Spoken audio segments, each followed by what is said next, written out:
İmanımla mənim aramda nə şeyx var, nə molla var, nə axund var, nə imam var. Allahla mənim aramda kimsə yoxdur. Yoxdur. Son günlər... Mənim dinimin, mənim imanımın şeyxi, mənim inamımın axundu, mollası yoxdur. Doğru. Mən təşkilat üzvü deyiləm.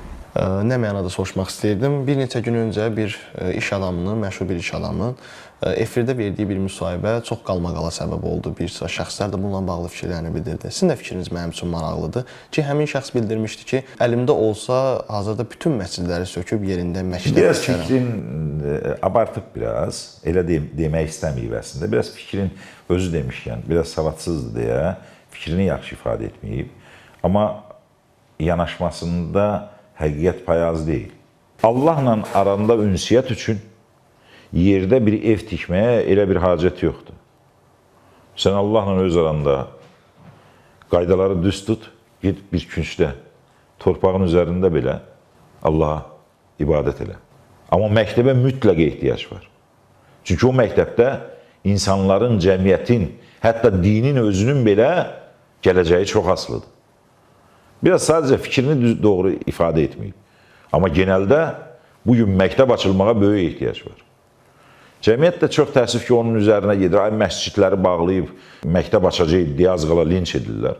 O cür yanaşmaq doğru deyil. Baxın, bir 1000-ə qədər iş adamı, 10.000-ə qədər iş adamı var mı Azərbaycanda? Cəmləşib 500 məktəb açılmış olsaydı, nə olardı? Və orada hər birində 700 uşaq oxusaydı, nə olardı? 350 min uşaq oxuyardı. Və daha müasir məktəblər, daha müasir təminat olunmuş. Hə, məscidləri açırıq.